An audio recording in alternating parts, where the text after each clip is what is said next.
back to another edition of the Bergen County Strong Professional Series. I got one of my best friends today, professional bodybuilder, IFBB Pro, Paige Russell. So first, Paige, I just want to say thank you for taking a few moments speaking with me today. Oh, thank you. I appreciate it.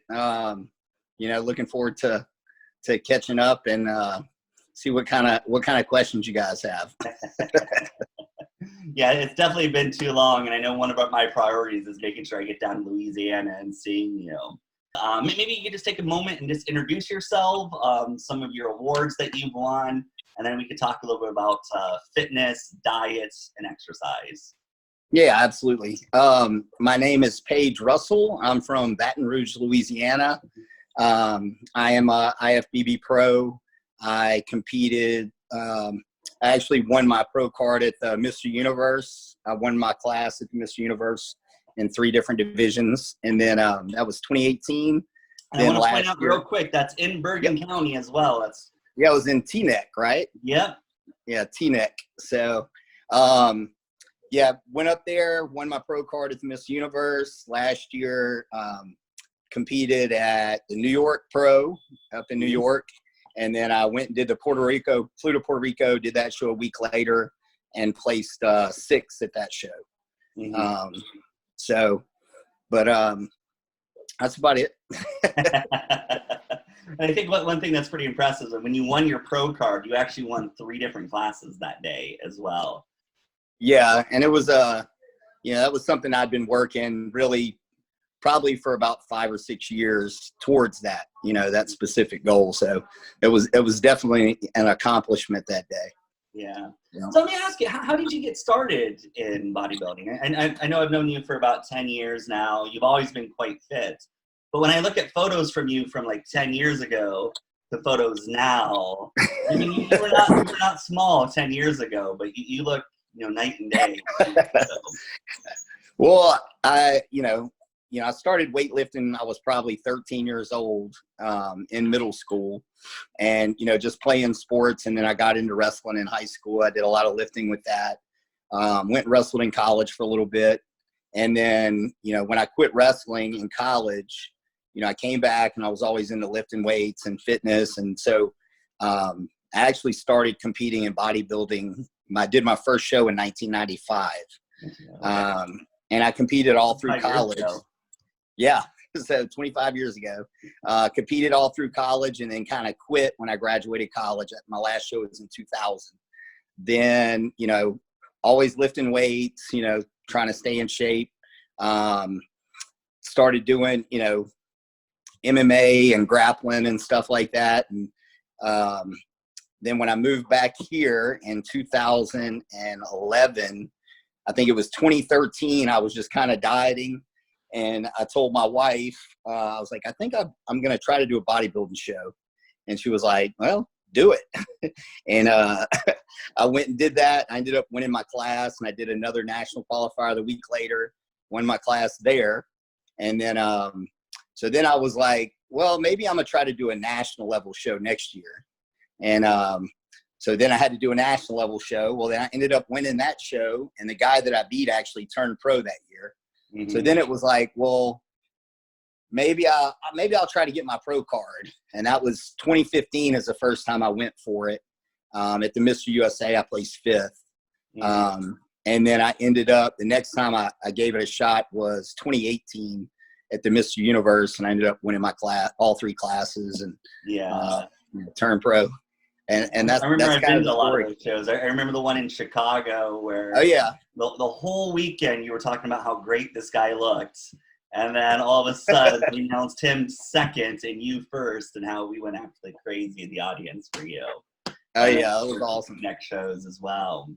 So what do you find most challenging about being in bodybuilding? I mean, I would imagine, the working out, the dieting, just keeping a strong mind, staying focused. I think the biggest thing is just, 1, being consistent, mm-hmm. and 2, the time. Because, I work 2 jobs. I teach, I coach wrestling and PE. And then I also, I do diets and, stuff on the side. I have an online website. So, my time is pretty limited, but I make sure, it's a priority. It's, I know that I'm going to give myself, and it doesn't have to be a ton of time. I know that I'm going to give myself an hour a day, 4 days a week or 5 days a week. And I plan around that, I make sure I have that time to work out. Mm-hmm. And then I'm always meal prepping, and I always bring my food with me. People say they don't have time to meal prep. I take 2 hours on Sunday and I prep all my food for the week. So, I'm not running here and there getting food. I have all my food ready. That's one of the biggest things I think is, just making sure, getting your time together, making it a priority. I look at it, it's like a job, Yeah. I'm going to be there every day, at this time, these times. Every now and then I might have to move something around, but, I'm always going to make sure that I have that time. I'm going to put that little bit of time out. If I have a competition, then I'm waking up earlier. I might be up at 4:30 in the morning, walking on a treadmill in my underwear, in the mornings and, drinking coffee while I'm walking, underwear and tennis shoes, but, and then I'm going to the gym, my hour, hour and 15 minutes later that day. Yeah. So. Yeah. So really in the week though, you spend roughly about 5 hours at the gym? Yeah, right now, off season, I'll spend, right now I've been going 4 days a week.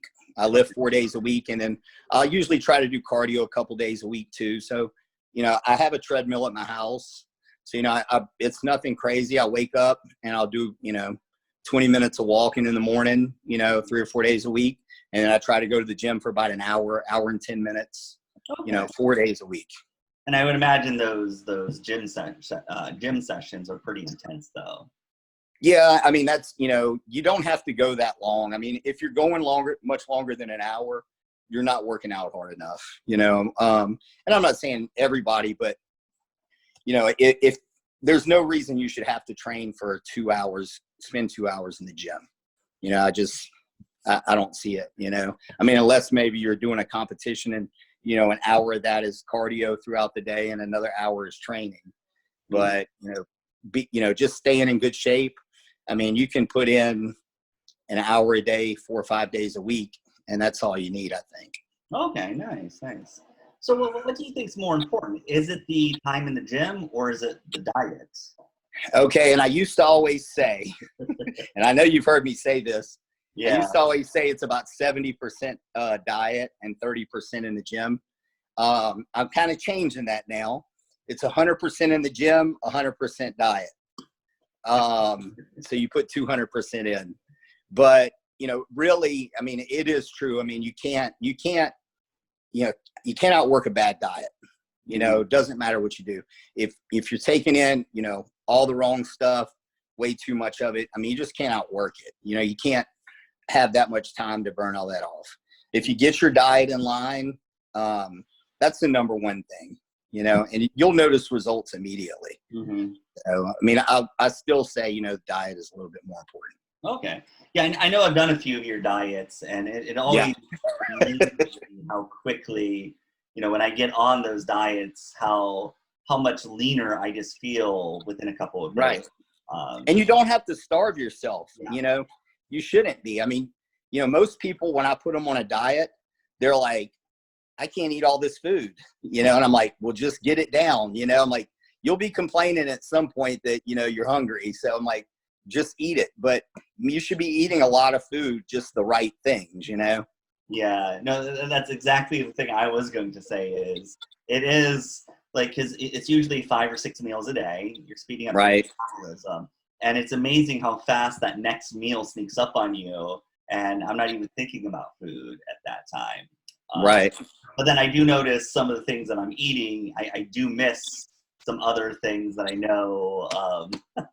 Right, absolutely. At that time, if I wanted to be following through on it.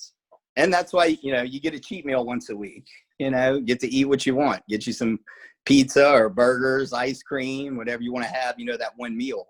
Yeah. I wouldn't say do a full day because you only have 7 days in a week. If you do a full cheat day, basically you've negated, almost 20% of your work right there, for the week. So, but I mean, if you do one cheat meal a week or something like that, or, even a cheat meal and then a little bit of it, maybe a easier cheat meal, another time during the week, you're going to make progress. Yeah. So maybe could you just walk through, because I know a lot of people that are probably going to watch this video are going to be like me, who over the last 5 or 6 months, I've sat on the couch a lot more than I normally would have been doing. I've gained about 10 or 15 pounds. And I can see that. What's that? I said, I can see that. It's right here in the chin too.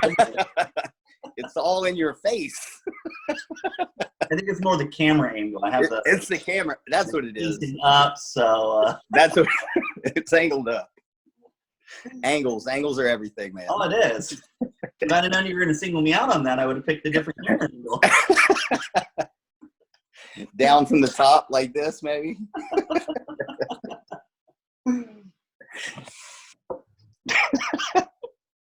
Stuck your cheeks in.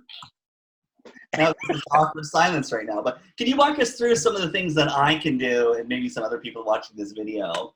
There's some things that we can do to clean up our diets, something that might be fairly easy to absolutely. Not really, I mean, obviously you have to make some changes, but making changes where you can follow the steps and keep moving forward versus trying to make a huge step that's just going to set you up for failure. Yeah, absolutely. The biggest mistake a lot of people make is they get this idea that they're going to lose weight and they want to go on this diet, and they just, you have all these tools, your diet, your cardio, and there's different things that you can do with your diet.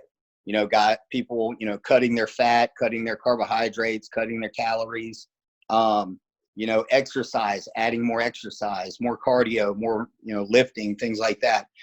Taking supplements, fat burners and stuff like that.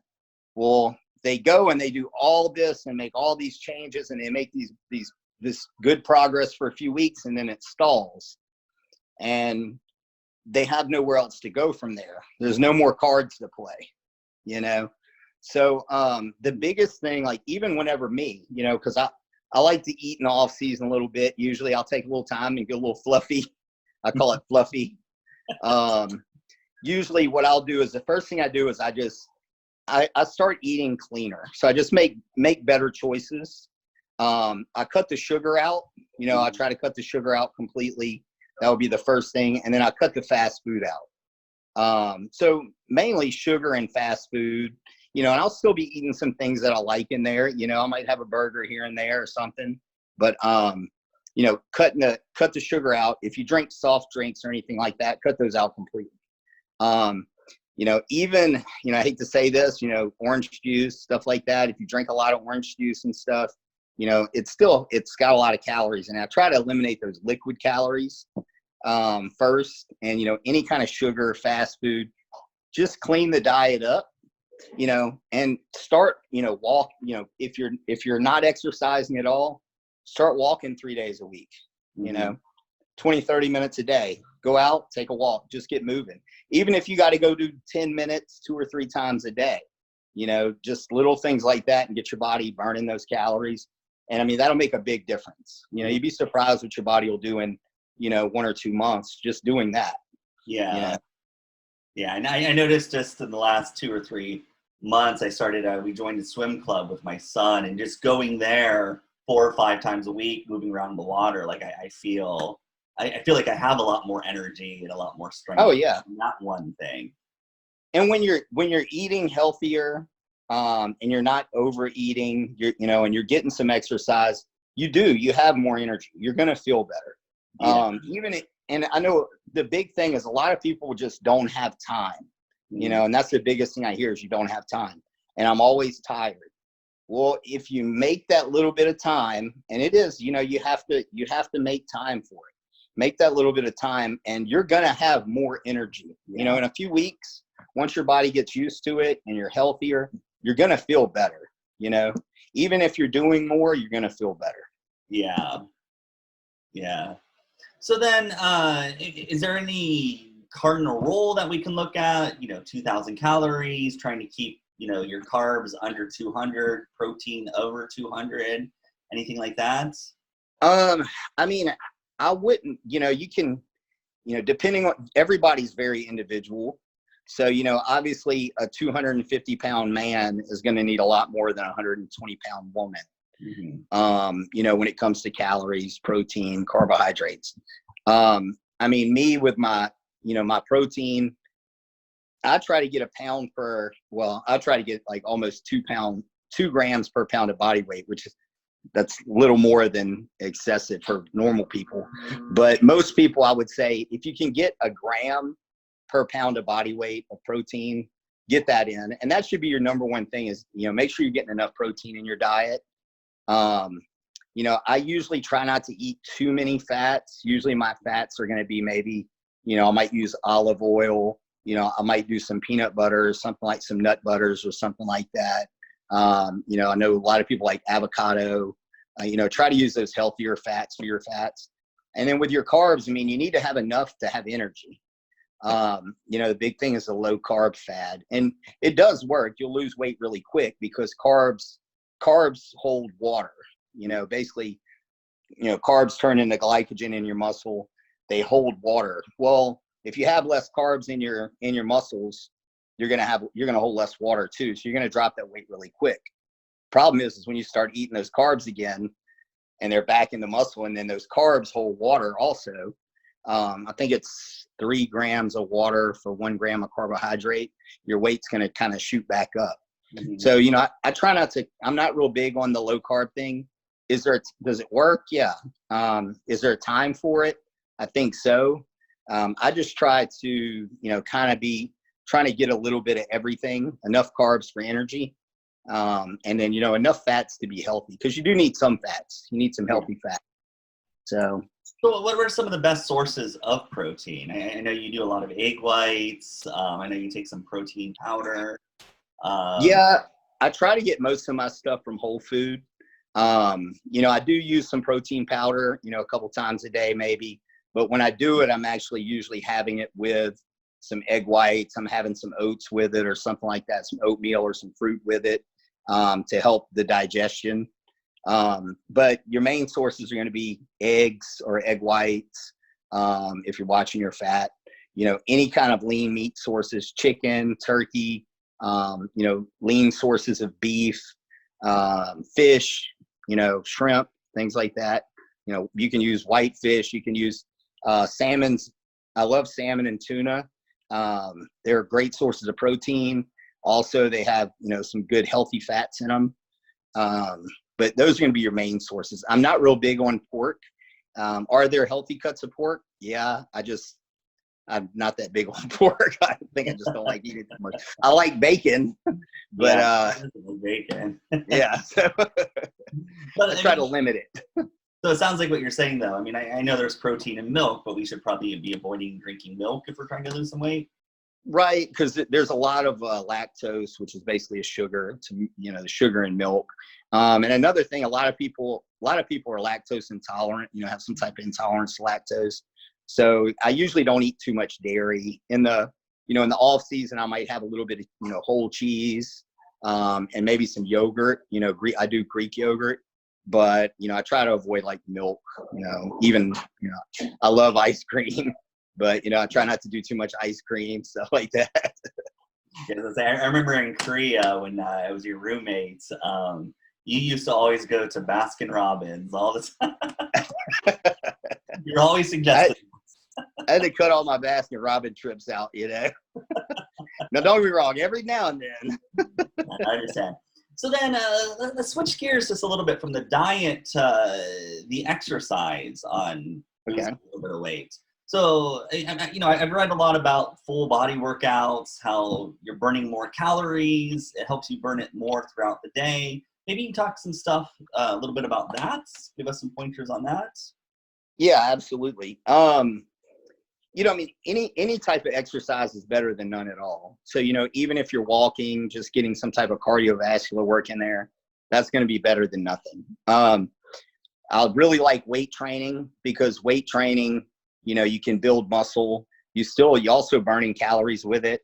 But when you build muscle, the more muscle you have, the more calories your body's going to burn. just naturally at rest. You know, as far as like, you know, how you split those things up, you know, a lot of it's going to depend on the individual. You know, if I've got somebody that's just starting out, I'm probably going to have them lift weights 3 days a week, and I'll probably have them do a full body workout. And then as maybe they kind of go along, you know, we might go to 4 days a week, and we'll split it up and do upper body one day, lower body the next. And, you know, have them train 4 days a week. And I mean, there's all kinds of like training splits, you know, that guys use. Honestly, like, you know, they call it the bro split or the bodybuilding split, where you train one body part a week. And you train 5-6 days a week. Me, I've been doing a upper body, lower body split for the last few weeks. And I've been training 4 days. And I get plenty out of it. So do you try to change your workups a little bit just for like the muscle confusion?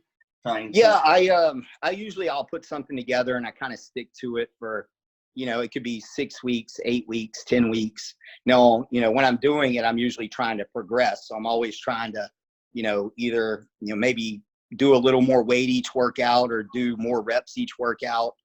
There's always some type of progression in there. But yeah, I usually change it up, and it's just, you know, trying to, you know, keep it interesting, keep it fun, keep the body guessing, you know, keep the body responding. If you're doing something constantly and you're not making any progress, you need to change something. And I see people all the time in the gym that I've seen guys that have been in there 2 years and they look exactly the same now as they did 2 years ago. And, you know, they just haven't changed anything. They're in a routine, and that's fine. If you want to stay right there, that's great. But if you want to make progress at that point, you have to change something, you know? And usually I would start with one thing. I would probably start with the diet first, usually, and then I would move on to maybe changing their training up later on. But usually when you change their diet, usually that makes a big difference. I can imagine. So when you start plateauing, is that when you start changing up your workouts? Yeah, once I hit a plateau and I'm not making progress, usually I'll give it 1 or 2 weeks. If I don't make progress for a couple weeks, then I change it up. Okay. And I usually will change up almost all my exercises. Okay. Nice. And then let me ask you, do you have any upcoming shows going on? What's your future plans? I know we're in a crazy world right now. Well, I started dieting January 1st, and I was supposed to compete in April. That show got canceled in Savannah, Georgia. Then, you know, took a couple weeks, started eating a little bit, added some food in, started dieting again, and then was going to compete in Boston in June. That show got moved back. So then after that, I was done. So, I'm you know, after 5 months of dieting and nothing coming up, I was like, I'm done. I'm done for the year. But next year, like I know I visited you a couple of times when you're like right before shows, and you're out. Yeah, I got less than 4 weeks out to the first one, and that one got canceled. And then I was 7 weeks out from the next one when it got moved. So I'm gonna, you know, just kind of, I've been giving my body a little break and just kind of having fun with things, you know, getting back into the groove of school and everything. And I'm gonna look at probably early next year, doing my next one. Nice. So keep me posted, because especially if it's up north somewhere, like Boston's only a 4-hour drive for me. I know, man. You're my good luck charm. I've won every show that you've been at. Yeah. So well, except the New York Pro. I remember when we used to go to those shows, we would introduce me as your manager. I would literally have to stand there pretending I knew exactly. I mean, I know a little bit. So, I mean, I can talk for about 30 seconds, but after that 30 seconds, I mean, it's pretty obvious. Like, man, this guy's serious. He has a manager with him. All right. Well, thank you so much, Paige. Always a pleasure speaking with you. I'm going to have your website on here. What's your website? Trainedbyrage.com. Trainedbyrage.com. So I'll have a link on it for you. And for anyone who's interested in learning a little bit more, Paige is a great resource. He's put me on many diet and workout plans before, and I definitely saw the progress several years ago. back before I had a son. I think that's Never too late. Never too late. All right, thanks.